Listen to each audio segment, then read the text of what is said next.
능력의 이름 예수 그리스도라는 제목으로 말씀 전하기 원합니다.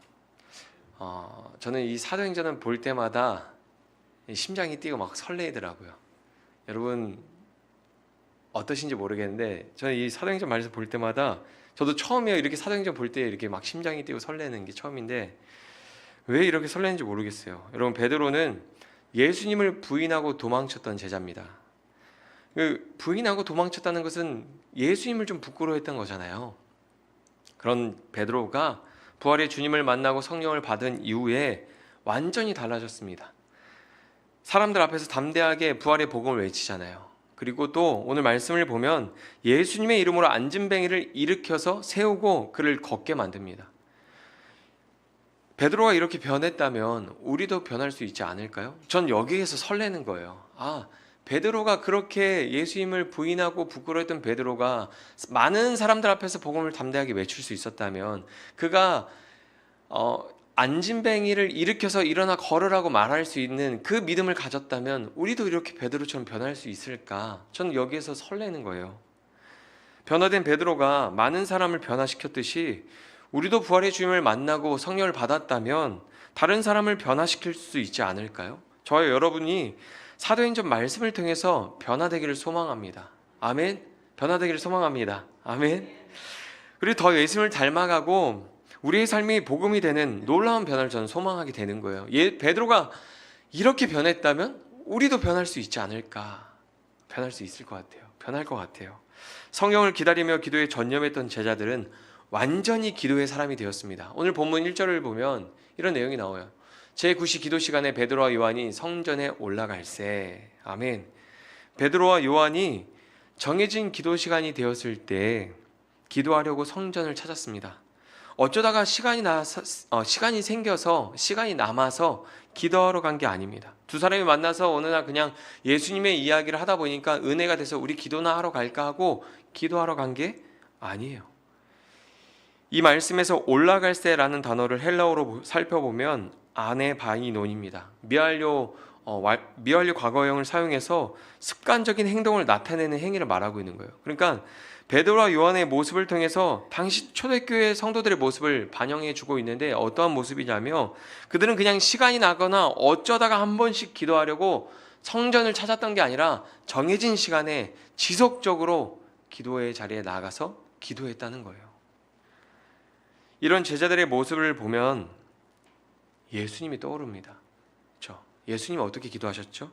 늘 기도하러 가셨잖아요. 제자들이 이제는 예수님처럼 습관적으로 기도하고 시간을 정해놓고 기도하고 늘 성전에 모여서 기도하기를 힘쓰는 모습을 보여줍니다. 그런 제자들을 볼 때 예수님처럼 기도하는 것 같아요. 예수님의 모습이 제자들의 모습에서 드러나는 거죠. 우리에게 예수님을 닮은 모습이 얼마나 있을까요? 여러분 궁금하지 않으세요? 나에게 과연 예수님을 닮은 모습이 얼마나 있을까? 신앙생활을 하면서 얼마나 예수님처럼 기도하고 있는지 생각해 보면 좋을 것 같아요. 우리는 얼마나 시간을 정해놓고 하나님 앞에서 기도하고 있는가? 우리는 습관을 따라서 기도하고 있는가? 그렇게 생각해 보면 우리가 얼마나 예수님을 닮았는지 알 수 있겠죠. 예수님은 날마다 기도하셨고 습관을 쫓아서 기도하셨습니다. 제자들이 세상의 가치를 따라서 누가 더 큰 사람인지 싸울 땐 기도 안 했어요. 오히려 기도 시간에 졸기만 했습니다. 깊이 잠들 때가 많았습니다. 그런데 그렇게 기도와 거리가 멀어 보였던 제자들이 성령을 받으니까 예수님을 닮아 있어요. 기도합니다. 솔직히 신앙생활 할 때 우리가 궁극적인 목적이 예수님을 좀 닮아가야 되는 거잖아요. 예수님의 성품을 닮아가고. 근데 그게 좀 어려우니까 우리가 기도하는 모습이라도 좀 닮아보는 방향으로 신앙생활을 좀 이렇게 다시 방향을 잡아서 우리가 예수님의 성품은 닮기 힘들지만 내가 예수님처럼 기도라도 해보겠다. 이렇게 좀 방향을 정해보고 한번 예수님처럼 기도해보는 것도 좋을 것 같아요. 여러분, 기도하는 사람에게는 하나님의 역사가 일어납니다. 기도하는 사람들만 느끼고 알 수 있는 일들이 있는 거예요. 베드로와 요한이 기도하러 가지 않았다면 하나님의 역사가 그들에게 일어날 수 있었을까요? 하나님이 일하시는 것을 그들이 경험할 수 있었을까요? 그들이 기도하러 가는 길 위에 있었기 때문에 하나님의 역사가 일어난 겁니다. 기도하지 않는 사람과 기도하는 사람이 만났을 때 하나님의 역사가 일어나면 기도하지 않는 사람은 어떻게 생각할까요? 우연이라고 말하죠. 그러나 기도하는 사람은 응답받았다고 말합니다. 하나님이 일하셨다고 말을 해요. 여러분, 제자들이 날마다 습관을 따라서 기도하러 가잖아요. 성전에 가서 기도하잖아요. 그런데 날마다 성전에 가서도 기도하지 않고 돌아오는 사람들이 있는 거예요.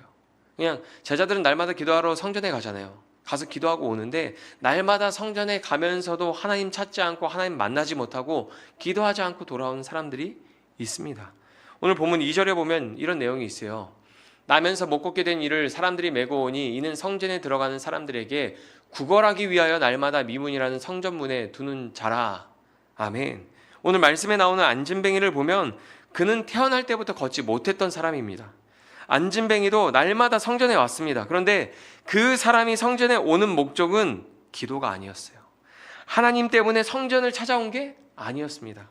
하나님을 찾아서 기도하러 성전에 나오는 사람들에게 구걸하기 위해서 성전을 찾았습니다.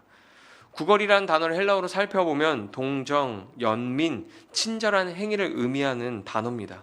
그가 성전을 찾아오는 목적이 무엇입니까? 날마다 성전에 오지만 기도하지 않고 돌아가요. 사람들에게 동정을 받고 사람들이 나에게 베풀어주는 선한 말, 선한 행동을 받기 위해서 성전에 나오는 거예요. 오늘날 현대교회는 그런 사람이 없을까요? 저는 있을 것 같아요. 살면서 속상하고 힘든 일들이 있으면 교회에 와서 사람들에게 위로받고 격려받고 착한 말, 좋은 말을 듣기 위해서 친절한 사람들에게 위로를 얻기 위해서 교회에 오는 사람이 충분히 있을 수 있어요.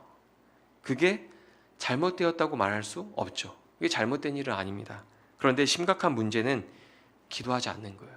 사람들한테 착한 말, 선한 말, 친절한 사람들에게 위로를 얻기 위해서 교회에 오지만 기도를 하지 않는 거예요. 이게 심각한 문제인 거죠. 하나님을 찾지 않고 사람들에게만 위로를 얻고 도움을 받으려고 하는 거예요. 이것은 심각한 문제입니다. 안진뱅이는 매일 성전에 와서 구걸했습니다. 사람들에게 동정을 얻기 위해서 성전을 찾았습니다. 그는 기도하지 않았어요. 하나님을 찾지 않았어요. 그런데 그런 안진뱅이와 같은 영적인 안진뱅이가 교회 안에도 있다는 거죠. 다른 것을 찾아요. 하나님을 찾지 않아요. 교회 왔다 갔다 하지만 하나님 만나지 못하고 계속 돌아가는 거예요. 삶의 변화가 없죠. 오늘 말씀을 준비하면서 저는 예수님이 지나가신다는 소식을 듣고 멀리서 그 예수님의 이름을 부르짖었던 한 맹인이 떠오르더라고요. 우리 누가복음에 보면은 자신의 문제를 가지고 예수님의 이름을 부르고 도움을 구하는 한 맹인이 등장하거든요. 18장, 누가복음 18장 말씀을 보면 이런 내용이 있어요. 맹인이 외쳐 이르되 다윗의 자손 예수여 나를 불쌍히 여기소서 하거늘 앞서가는 자들이 그를 꾸짖어 잠잠하라 하되 그가 더욱 크게 소리질러 다윗의 자손이여 나를 불쌍히 여기소서 하는지라. 예수께서 머물러 서서 명하여 데려오라 하셨더니 그가 가까이 오매 물어 이르시되 내게 무엇을 하여 주기를 원하느냐. 이르되 주여 보기를 원하나이다.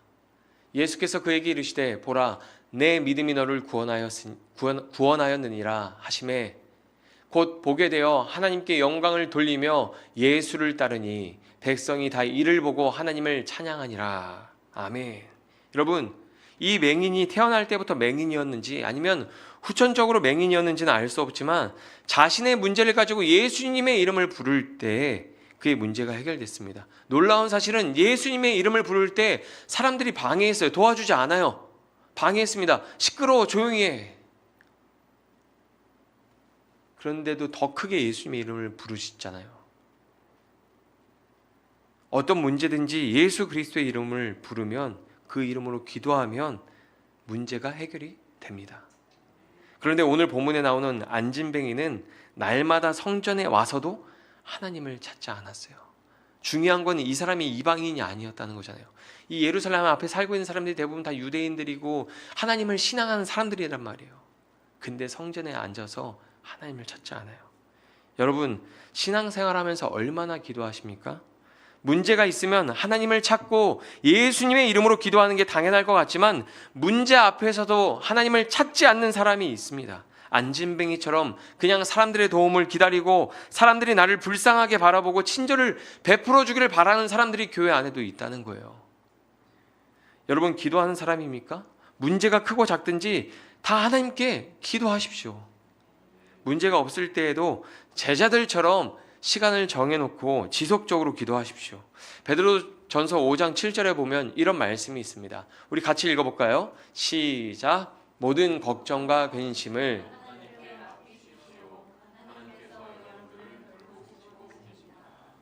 아멘. 여러분 모든 문제, 근심, 걱정 다 가지고 다 하나님 앞에 나가는 거예요.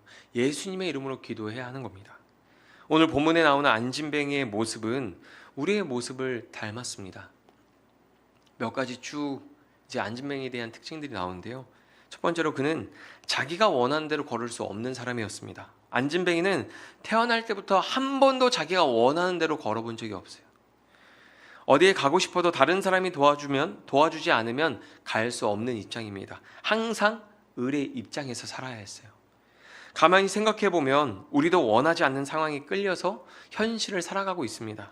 교회에 오고 싶지 않았지만 하나님이 예배자로 부르셔서 어쩔 수 없이 이렇게 교회 와서 신앙생활 하는 분들이 있을 수 있죠. 그리고 출근하고 싶지 않은데 출근해야만 하는 분들이 있잖아요. 우리가 소그룹 때 나눠보면 회사 생활이 즐겁기보다는 가기 싫고 하기 싫은데 출근해야 되는 분들이 있잖아요.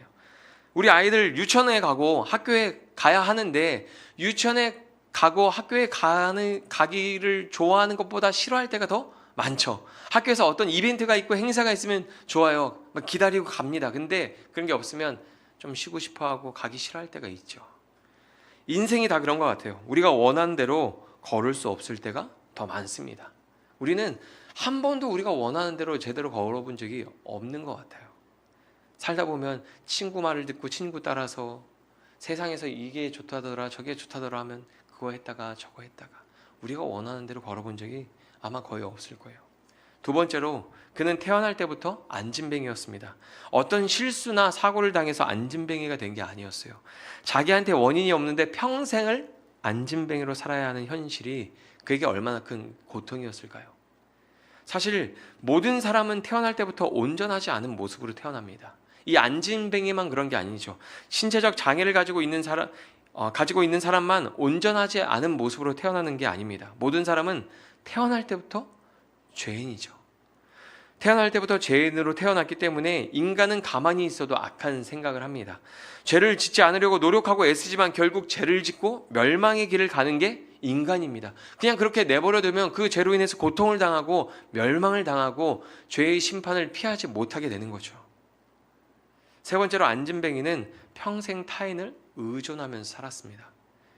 그런데 인간의 실존이 그렇죠. 우리는 세상에 태어났을 때부터 의존적인 삶을 살아왔습니다. 정확하게 말하면 어머니 뱃속에서부터 우리는 타인을 의존하며 생존하는 법을 배웠습니다. 살기 위해서 울어야 하잖아요. 그래야 배고프니 하고 먹여주고 기저귀 갈아줘야 되는구나 하고 갈아주고 우리는 태어날 때부터 어머니 뱃속에서부터 타인을 의존하며 사는 방법을 배웠어요.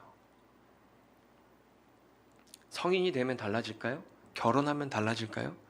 부모로부터 독립하고 잘 살 것 같지만 성인이 되면 친구를 의지하며 살기도 하고 결혼하면 배우자를 의존하며 살아갑니다. 그리고 자녀를 낳으면 어느 순간 자녀를 바라보고 살고 있어요. 내가 자녀를 위해서 헌신하고 산다고 생각했지만 나이가 들어보니 내가 자녀를 의존하면서 살고 있었던 거예요.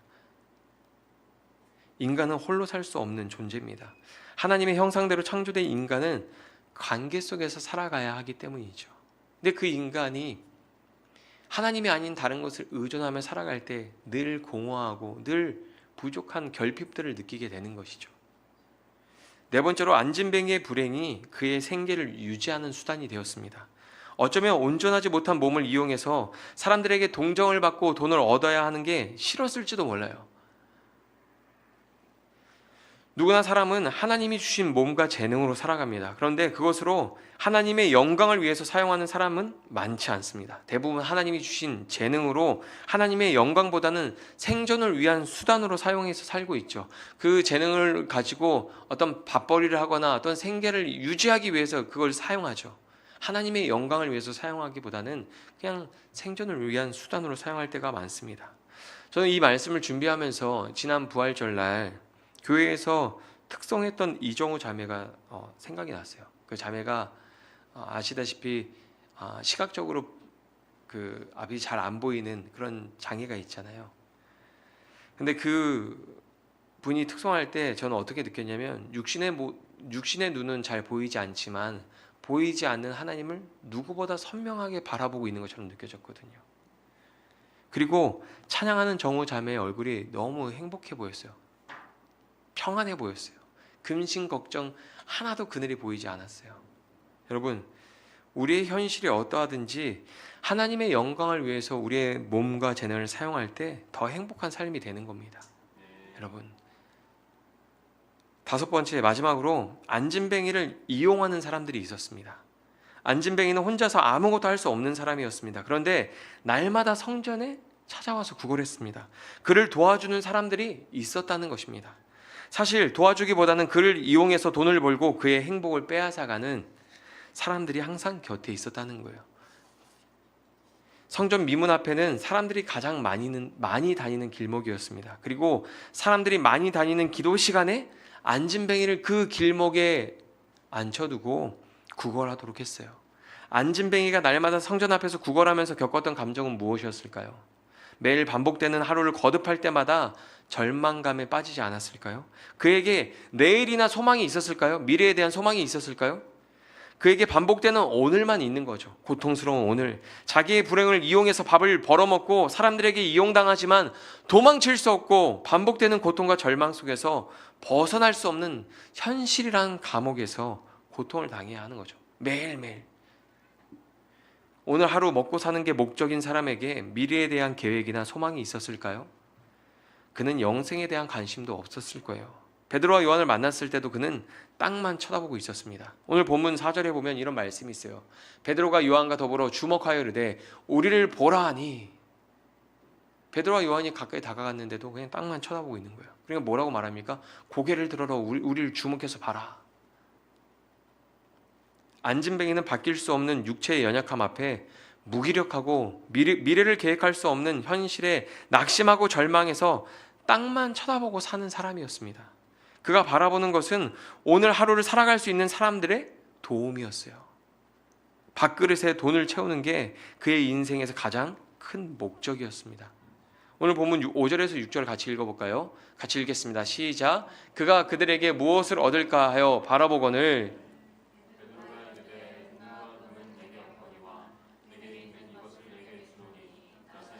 그리스도의 이름으로 일어나 걸으라고. 아멘. 안진뱅이가 원하는 것이 무엇입니까?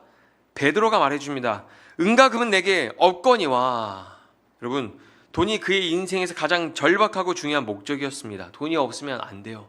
주변에 사람이 없으면 안 돼요. 오늘 안진뱅이처럼 사랑하는 성도님들이 있습니다. 세상을 살면서 하나님이 약속한 하늘의 소망을 바라보기보다는 땅만 바라보게 되는 순간을 겪고 있는 성도들이 있는 거죠. 이 땅에서 돈이 없으면 안 돼요. 주변에 사람이 없으면 안 됩니다. 그런 생각에 고개를 떨고 그냥 땅만 쳐다보는 거죠. 나의 도움이 어디로부터 올까? 하나님 바라봐야 되는데 하나님 바라볼 힘이 없어서 그냥 땅만 쳐다보고 있는 분들이 있을 수 있죠. 세상 일로 낙심하고 좌절하고 주저앉아서 절망감에 빠져있는 영적 안진뱅이가 교회에도 있습니다. 문제가 있어도 하나님을 찾지 않아요. 예수님의 이름을 부르짖지 않아요. 삶이 무겁고 현실이 고단할 때 하나님을 찾고 싶지만 그럴 힘조차 나지 않는 분들이 교회 안에 계실 수 있는 거죠. 혹시 지금 그런 시기를 지나고 계시다면 오늘 말씀이 위로가 되기를 소망합니다. 예수님의 이름은 여전히 우리를 일으킬 능력입니다. 어떠한 환경과 상황과 문제 앞에서도 주저앉아서 낙심하고 절망 가운데 있는 우리를 일으킬 수 있는 능력이 바로 예수님의 이름입니다. 안진뱅이처럼 절망적인 현실에 놓인 사람에게 필요한 게 무엇입니까? 돈이 아닙니다. 돈으로 해결할 수 없어요. 돈은 고통을 덜어줄 수 있지만 그의 문제를 해결해 줄 수는 없습니다.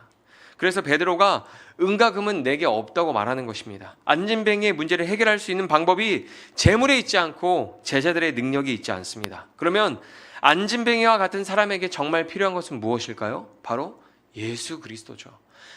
안진뱅이와 같은 그런 문제 가운데 있는 사람에게 필요한 것은 예수 그리스도입니다. 우리에게 필요한 건 무엇입니까? 돈과 어떤 다른 사람들이 아니라 예수 그리스도가 가장 절실히 필요한 거죠. 하영조 목사님이 이런 말씀을 하셨습니다. 오늘날 교회의 위기와 유혹이 어디에 있는가? 교회도 세상처럼 돈을 주고 싶어 하는 마음이 있다는 것이다.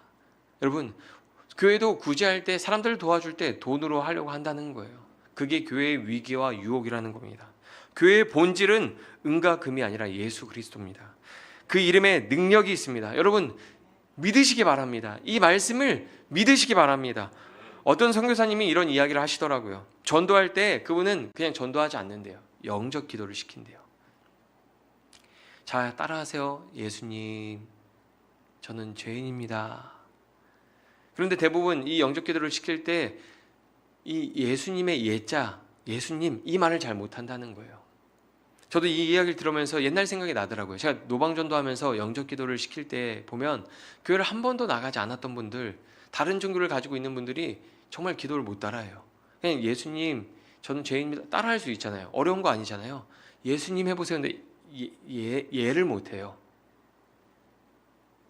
정말 입을 못 댑니다. 한 번은 사업에 실패한 남편을 전도해달라고 그 선교사님한테 어떤 분이 부탁을 했다는 거예요.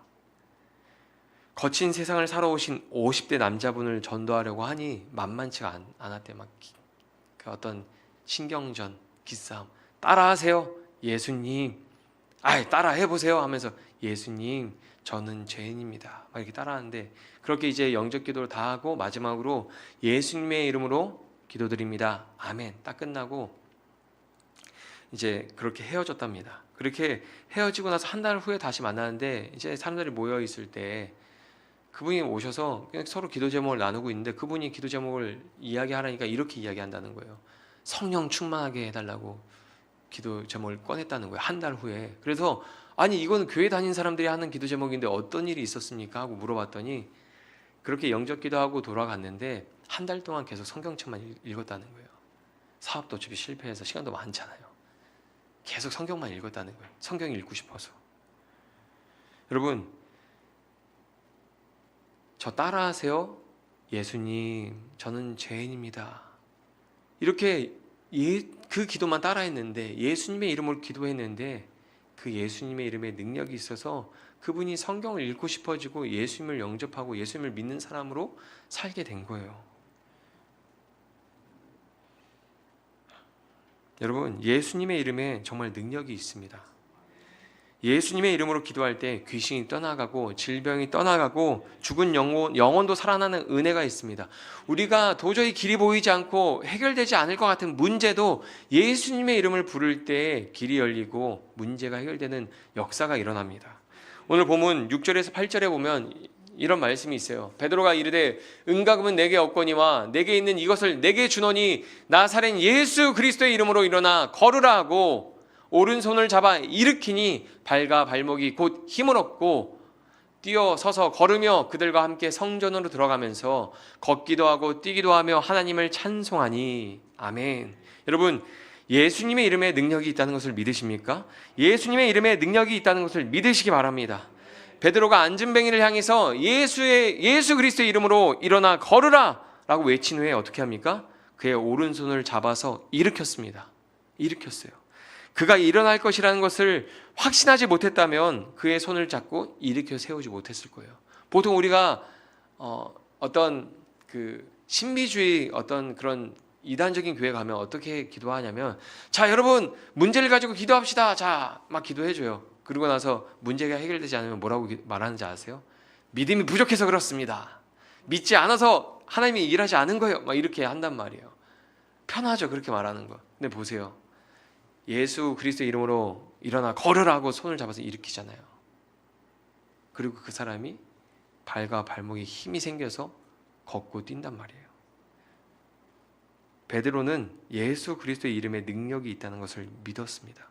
그가 예수님의 이름을 선포할 때 그가 걸을 수 있다는 것을 확신했어요. 그래서 안진뱅이가 태어날 때부터 못 걷던 사람일지라도 예수님의 이름을 선포하고 그를 일으키면 걸을 거라고 확신하고 그에게 손을 내밀어서 그를 일으켜 세운 겁니다. 여러분, 우리에게 이런 믿음이 필요한 거예요. 그러자 안진뱅이 발과 발목에 힘이 들어가서 걷기도 하고 뛰기도 하면서 성전으로 들어가서 하나님을 찬양했습니다. 예수님의 이름이 선포되었을 때 안진뱅이는 죽은 거예요. 더 이상 안진뱅이로 살지 못합니다. 더 이상 사람들에게 구걸하면서 사람들의 도움을 받으면서 살 수 없는 사람이 된 거예요. 안진뱅이는 예수님의 이름이 선포되는 순간 죽은 겁니다. 평생 그를 괴롭혔던 고통과 절망은 더 이상 그를 괴롭히지 못하게 되었습니다. 다른 사람의 도움 없이도 그는 스스로 걸을 수 있는 힘이 생겼어요. 그가 예수님의 이름으로 일어나는 순간 그의 염려는 다 사라졌습니다. 내일 어떻게 여기 성전에 오지? 누가 도와줄까? 어떻게 내가 밥을 벌어먹고 살 수 있을까? 세상의 염려는 다 사라졌습니다.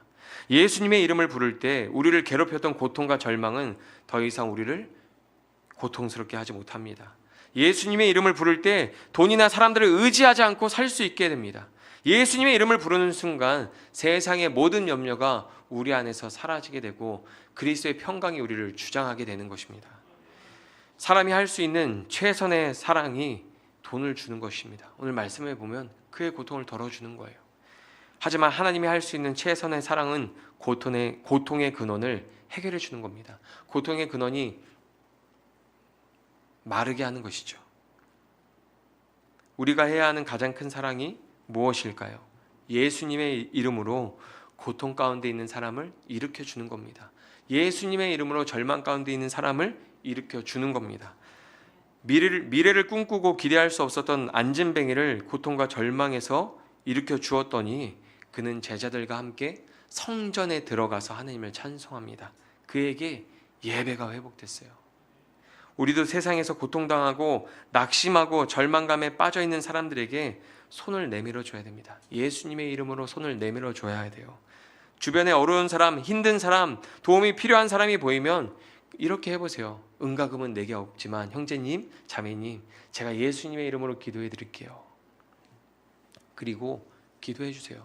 저는 신앙생활 할 때, 청년 때 주변에서 기도 부탁을 엄청 많이 한 건 아니지만 기도 부탁을 종종 받았어요. 특히 교회 안 다니는 사람들, 다니다가 안 다니는 사람들, 아예 한 번도 교회 가보지 않은 사람들, 제가 열심히 신앙생활하니까 기도를 부탁하더라고요. 그럼 제가 기도하잖아요. 그럼 그분들이 가끔씩 저한테 이렇게 얘기해요. 오피야, 네가 기도해줘서 그 문제가 잘 해결이 된 것 같아. 고마워. 그래요? 교회 나와서 예수님 믿으세요. 그리고 직접 기도해보세요. 더 많은 은혜를 누릴 수 있어요. 항상 그렇게 이야기하지만 절대 교회 안 가죠. 절대 하나님 찾지 않아요. 여러분, 근데 우리가 어느 순간 이 기도하겠습니다, 이게 형식적으로 들리거든요. 신앙생활 하다 보면 기도하겠습니다. 어떤 분은 그래요. 기도하겠습니다 하고 내가 기도하지 못하니까 그런 말 안 한대요. 어떤 분은 기도하겠습니다 하고 기도해 주지 않을 거 아니까 기도하게 해달라는 얘기 안 한대요. 여러분, 근데 교회 안에서 서로 기도 제목 나누고 예수님의 이름으로 기도해 주세요. 예수님의 이름에 능력이 있습니다. 당장 돈이 필요하고 사람이 필요한 것처럼 느껴지지만 예수님의 이름에 능력이 있는 거예요. 오늘 본문 마지막 절 9절에서 10절을 보면 이렇게 기록하고 있습니다. 모든 백성이 그 걷는 것과 하나님을 찬송함을 보고 그가 본래 성전 미문에 앉아 구걸하던 사람인 줄 알고 그에게 일어난 일로 인하여 심히 놀랍게 여기며 놀라니라. 아멘. 여러분, 한 사람의 변화가 많은 사람을 변화시킵니다. 안 변할 것 같은 사람, 못 변할 것 같은 사람도 예수님의 이름으로 기도하면 변합니다. 안 변할 것 같은 사람, 전혀 변할 수 없을 것 같은 현실도 예수님의 이름으로 기도하면 변합니다. 여러분, 오늘 말씀 보세요. 태어날 때부터 못 걷던 사람이 걷고 뛰어다니는 모습을 누가 상상이나 했겠습니까? 누가 태어날 때부터 걷지 못했던 사람이 그가 걷고 뛰고 그렇게 살아갈 수 있다고 누가 생각을 했겠어요? 아무도 그의 걷는 거, 뛰는 거 기대하지 않았고 소망하지 않았고 기도하지 않았습니다. 그런데 예수님의 이름으로 기도했을 때 그가 걷고 뛰잖아요. 변하지 않을 것 같은 사람 주변에 있죠. 도저히 이 사람은 가망이 없다. 변하지 않겠다. 지금 우리가 처한 어떤 상황과 문제들, 이거는 바뀌지 않겠다. 절망하고 낙심되는 상황들이 있잖아요. 예수님의 이름으로 기도할 때 그 능력의 이름, 예수님의 이름이 그 모든 문제를 바꾸시고 변화시킬 줄 믿습니다. 여러분, 그 능력의 이름, 예수님의 이름으로 기도하십시오. 그 이름을 믿으시고 선포하시고 변화를 꿈꾸시고 소망하십시오. 우리도 더 예수님을 닮아갈 수 있습니다. 우리도 베드로와 많은 제자들처럼 다른 사람을 변화시키는 선한 삶을 살 수 있습니다. 오늘 이 말씀 기억하시고 한 주 동안 능력의 이름으로 기도하며 나아가는 그런 복된 삶이 되시기를 축복합니다.